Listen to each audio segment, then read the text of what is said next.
Chinese netizens are criticizing the illustrations in a Chinese math textbook. Some of them are gross, and others are just really weird.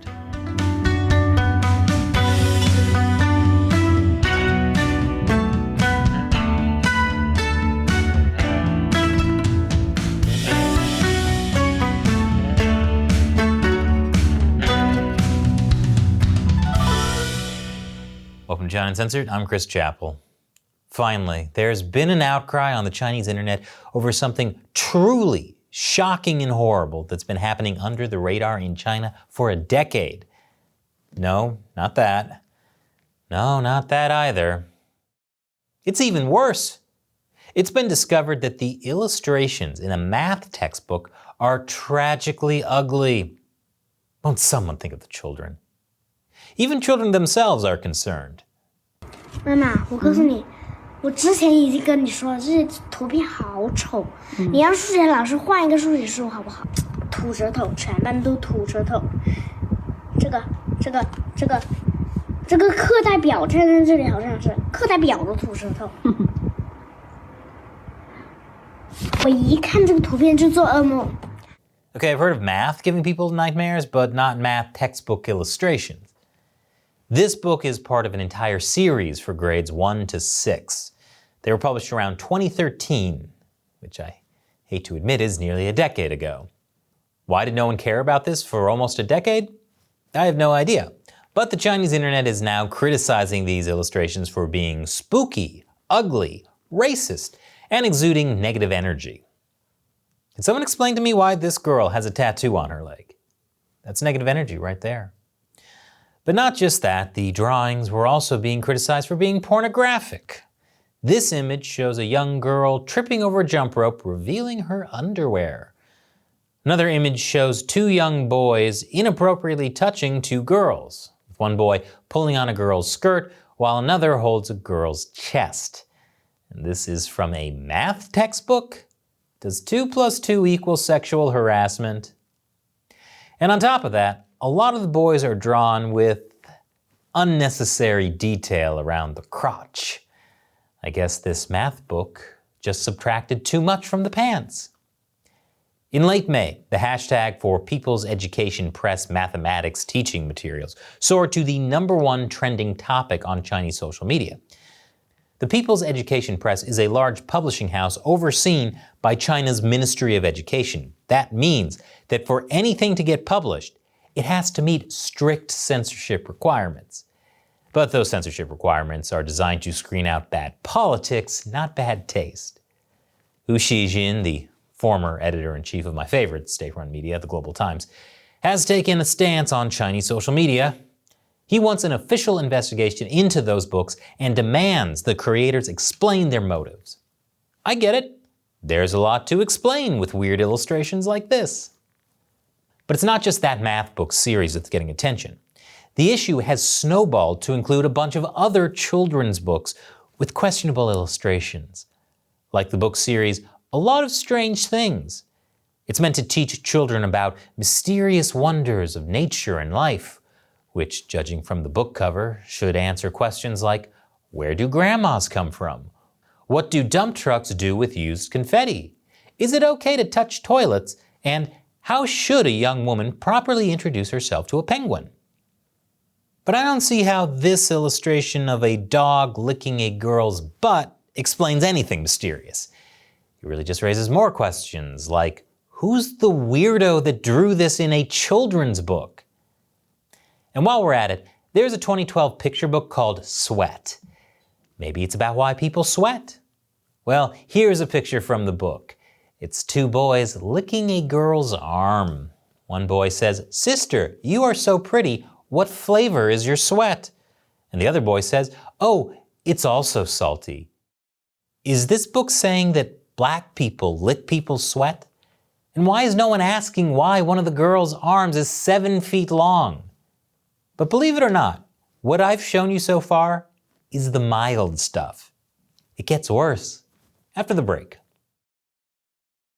Welcome back. There are some pretty weird illustrations in Chinese children's books. But in a lot of them, it's the written content that's more disturbing. Like this one. The rooster said, "The master is such a bum. I have so many wives, I can be close to whoever I like, and yet here the master is unable to handle a single wife." The farmer listened to the rooster's words. He locked his wife in the house and beat her until she begged for mercy. After that, the two were on good terms again as if nothing had happened. And in the bottom corner, there's a line that's, I guess, the moral of the story. It says, if the farmer's wife weren't so overbearing, she would not have suffered physically. The farmer and the rooster might look happy in the illustration, but I don't think the farmer's wife is. And then there's the book Innocent Mother, which was a part of the Moe's Mischief series by famous children's literature author Yanghongying. In the book, the main character, Ma Xiaotiao, was very troubled because his mom forced him to play the piano even though he had no musical skills. And when I say very troubled, I mean that in this panel, Ma Xiaotiao asks his friend, "What's the best way to commit suicide?" And his buddy in the bowl haircut suggests, "Tie a rope around your neck and find a tree to hang it on. Or find a tall building, flap your wings and fall down." That's horrible advice. You know, I was going to make a joke about the best way to commit suicide in China, but that's too dark even for me. Meanwhile, Chinese internet users have been complaining that other countries have nicer textbooks with more beautiful illustrations. Netizens have even been marveling at how beautiful Taiwanese textbooks are. But of course, foreign textbooks are banned in Chinese public schools. Doesn't mean Chinese state-run media won't use this opportunity to twist this public uproar into something supporting the Chinese Communist Party's rhetoric.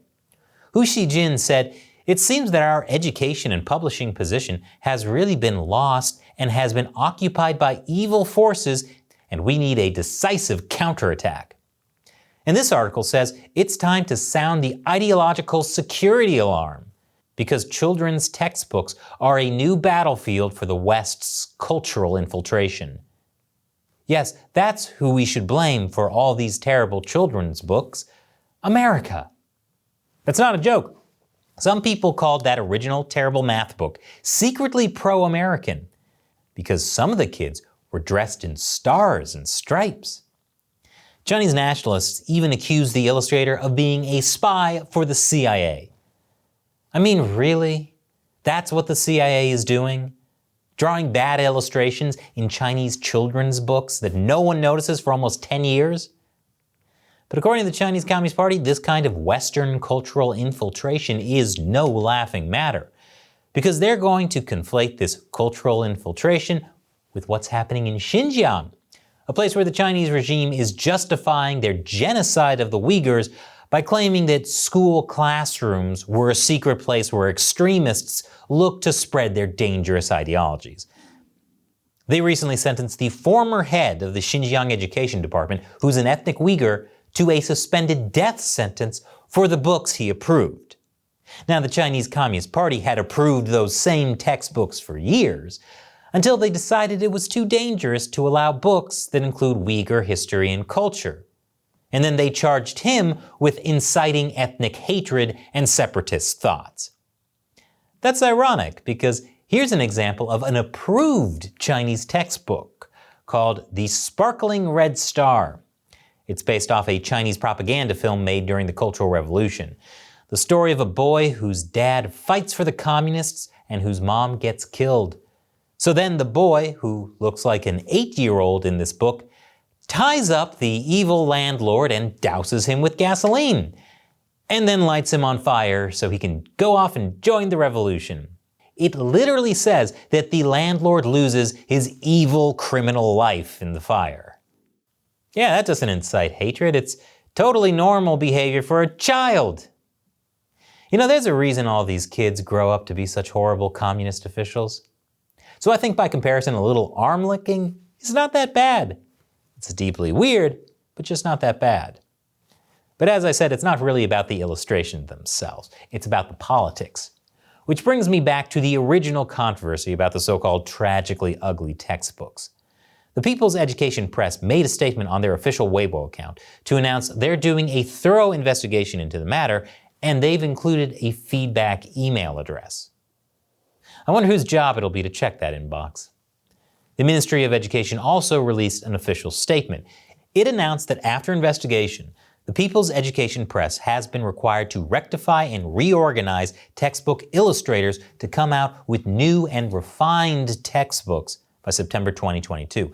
Importantly, they made it clear that these textbooks will adhere to the correct political direction and value orientation, promote the excellent Chinese culture, and conform to the public's aesthetic habits. And that makes me wonder whether the Chinese Communist Party actually stirred up this controversy in the first place. They certainly didn't censor it because they let it become a trending topic. And it just happens to be a great excuse to rewrite all the textbooks. So get ready in September for a new wave of extra nationalistic school material that your children will have no choice but to memorize. They'll probably look a lot like these. Teaching children about Xi Jinping thought on socialism with Chinese characteristics for a new era. You've got some important learning to do, kids. Now it's time for me to answer a question from a fan who supports China Uncensored on the crowdfunding website Patreon or the exclusive social media platform Locals. Ringleader asks on Patreon, "Hey Chris, if the Putin regime should collapse and the government is thrown into chaos or a more Western-friendly leadership takes control, do you think the CCP would be crazy/arrogant enough to try to take some of Russia's eastern territories?"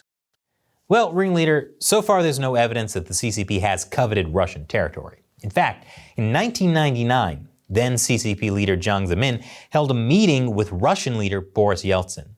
It was a weird meeting. And in that meeting, Jiang Zemin unconditionally gave away more than 1 million square kilometers of land in northeast China to Russia. But since then, the CCP has coveted territory north of the Arctic Circle. If it had even one village that was technically part of China that bordered the Arctic Ocean, China could call itself an Arctic state. And that would give it leverage to control shipping in the region. So I wouldn't be surprised if we see some kind of deal like that in the future. Why take over territory by force when you can just make a deal with a weakened Russia? Thanks for your question, Ringleader. Thank you for supporting China Uncensored on Patreon. Be like Ringleader and visit patreon.com/China Uncensored. You can directly contribute to China Uncensored, which is important because viewer support is our main source of revenue. And as a thank you, we'll give you some cool perks, like being able to ask me a question on the show. Once again, I'm Chris Chappell. See you next time.